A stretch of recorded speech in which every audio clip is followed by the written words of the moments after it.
Morning, everyone. How's everyone's summer going so far? Hopefully everyone's finding some space for rest and play here and there. I know part of my summer plans involve watching The Chosen. Have anybody seen it? I know, Mario's always raving about it, and I've heard lots of other people too. I plan to catch up on it over the summer with the kids, but I did skip ahead and watch the scene that we just heard read by Deacon Courtney, where Jesus calls Matthew to follow him, and then later they all go have dinner at his house.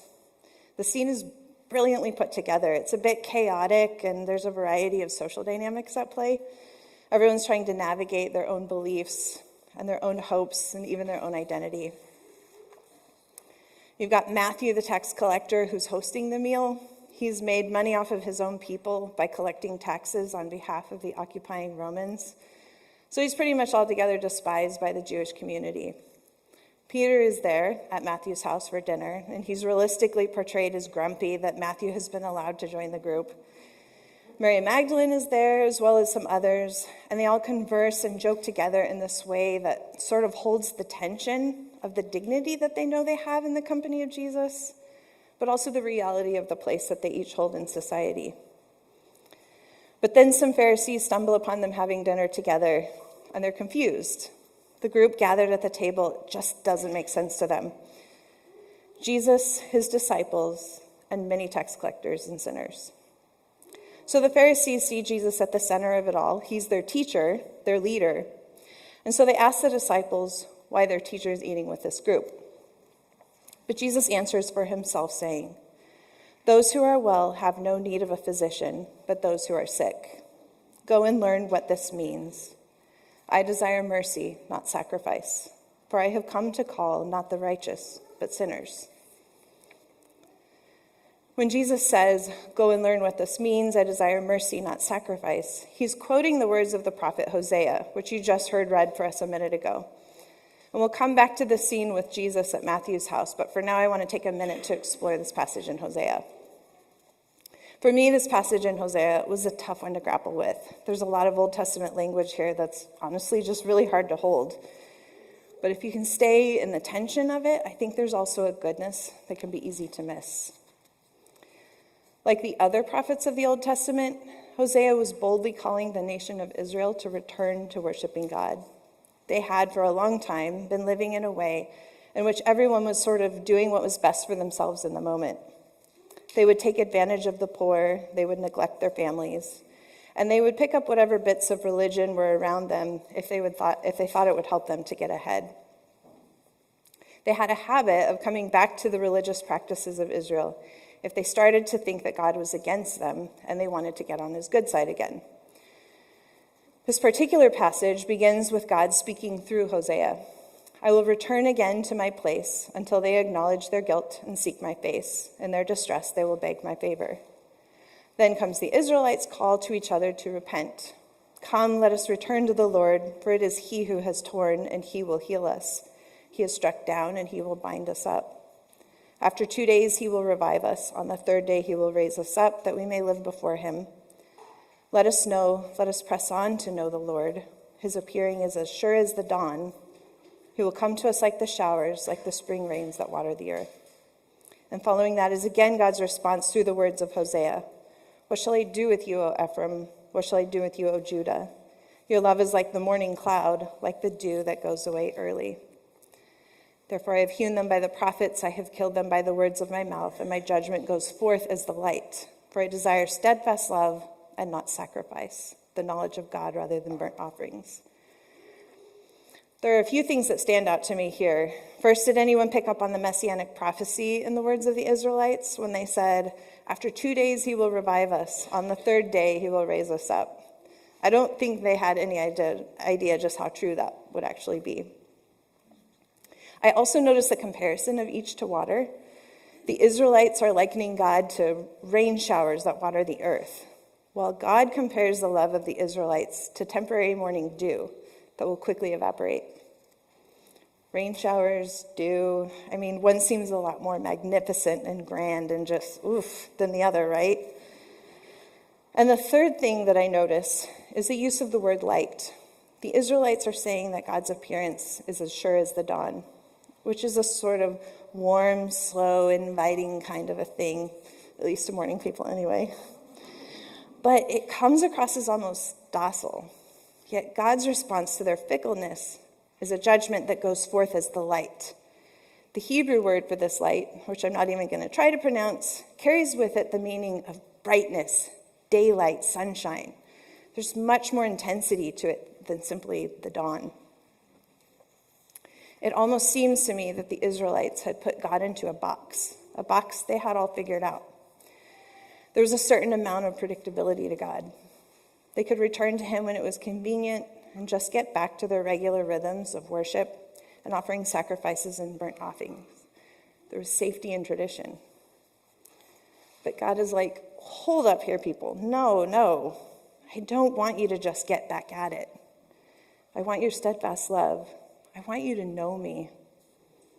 Worship is a means to knowing me, not a means to getting on my good side. Knowing me, loving me in the knowing. That's what I want. We all participated in the call and response of Psalm 50 today, and I think it adds some layers of context. In verses 8 through 14, God says, "Your burnt offerings are continually before me. I will not accept a bull from your house or goats from your fold. For every wild animal of the forest is mine, the cattle on 1,000 hills. I know all the birds of the air, and all that moves in the field is mine. If I were hungry, I would not tell you, for the world and all that is in it is mine. Do I eat the flesh of bulls or drink the blood of goats? Offer to God a sacrifice of thanksgiving and pay your vows to the Most High." At the time of this psalm, the Israelites had picked up the local beliefs that the gods were fed by the sacrifices and burnt offerings of meat, and they translated this over to Yahweh as well. But God is like, I don't actually need you to feed me, right? I already own every animal out there. Instead, God asks of them a sacrifice of thanksgiving. And y'all, a sacrifice of thanksgiving was traditionally consumed by the worshiper, not the one being worshipped. It's like during the liturgy when all of our collective gifts and offerings are brought forward, and the celebrant says, "Yours, O Lord, is the greatness and the power and the glory and the victory and the majesty. For everything in heaven and on earth is yours. Yours is the kingdom, O Lord, and you are exalted as head above all. All things come from you, O Lord." And then we all respond with, "And of your own have we given you." Yes, of your own have we given you. And can I just point out that there's something really big about God in this language used here? Greatness, power, glory, victory, majesty. Everything is his, a part of his kingdom, and he's the king. So back to the scene at Matthew's house. Jesus has just said to the Pharisees who were questioning his choice of dinner companions, "Those who are well have no need of a physician, but those who are sick. Go and learn what this means. I desire mercy, not sacrifice, for I have come to call not the righteous, but sinners." In the New Testament, the word righteous often carries with it the concept of being in right relationship with God. So essentially what Jesus is getting at is that righteousness, or right relationship with God, is not found in following the law or traditions. It's in knowing and loving him. Righteousness is falling into his extension of mercy and becoming that extension of mercy to others. See, sacrifices were intended to point toward Christ. Laws were intended to point toward Christ. Orthodox traditions were intended to point toward Christ. Christ is the fulfillment of all of this. You have to look beyond the laws and forms to see the Christ that they point to. Jesus was unorthodox, and that's really uncomfortable for a lot of us who are rule followers like me. And I know some of you might be internally pushing against that, thinking, no, you don't know what that leads to. To embrace that Jesus was unorthodox is a slippery slope. I know, because that's been stirred up in me a lot lately, too. But guys, this unorthodox Christ is good news to us. It's all over our readings from today. In Hosea, Yahweh is saying, don't get lost in the sacrifices and traditions. Know me, love me. In Psalms, Yahweh is extending an invitation to partake in the giving and receiving of his sacrifice. In Matthew, Jesus is eating with tax collectors and sinners. Then he lets a woman who is ceremonially unclean and unable to offer sacrifice herself, he allows her to come and touch his cloak to receive healing. Not to mention, he then addresses her anxiousness by telling her to take heart. He calls her daughter and praises her faith in front of everyone. Then after that, Jesus went in and touched a dead girl's hand to give her life, which would also make him ceremonially unclean. Jesus went against everything that was expected of him as a religious Jewish teacher. I've spent a lot of time with these passages these last few weeks, giving them lots of space to breathe and sink in and sort of percolate in the back of my mind.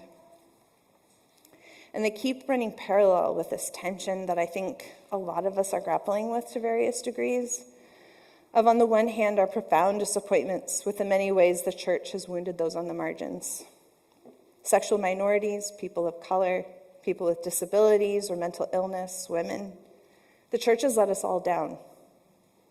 But on the other side of that tension, not wanting to lose our grounding in truth, so much of which we got through that very same church.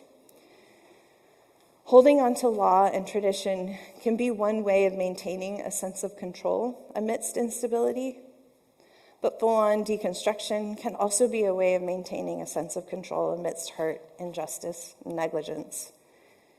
I think the good news here is a God who, amidst that tension, says, know me, love me, fall into my mercy, partake of it, and become it. As I was preparing this sermon, my mind kept going back to when I was in high school. My sister and I used to love taking a few friends up on the roof at night. We'd lay a blanket out, preferably one that was fuzzy so it would grip the asphalt shingles, so we wouldn't slide to our death, And we'd all just lay back on the roof and look up at the stars and talk about the grandness of God. One of us would occasionally say something like, God has always been. And we'd let that linger for a while. We'd try to stretch our minds to as early as we could fathom, like the creation of the world, and then hold the wildness that God was infinitely before that. And then someone would say something like, God is everywhere. And we'd all stretch our minds to fathom the distance of the Milky Way and the edge of the universe, and know that he was infinitely present beyond that. There was no limit to his bigness. And we'd all sit in silence and just hold that for a while. Y'all, we were experiencing the mysteries of God, and we didn't even have to get high to do it.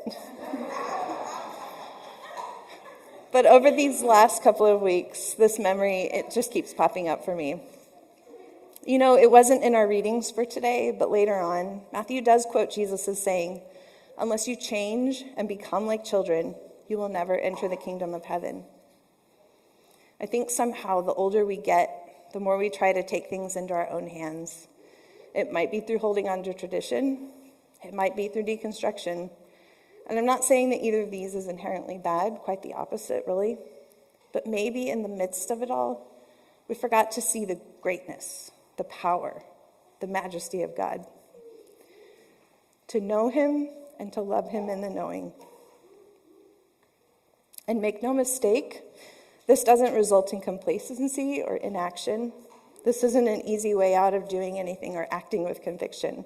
It will compel you towards acts of mercy. So as we prepare to come to the table, to receive mercy and to become mercy, take a moment to sit in God's presence and look toward him. What of himself is he revealing to you? What does he want you to know about himself? And marvel at that.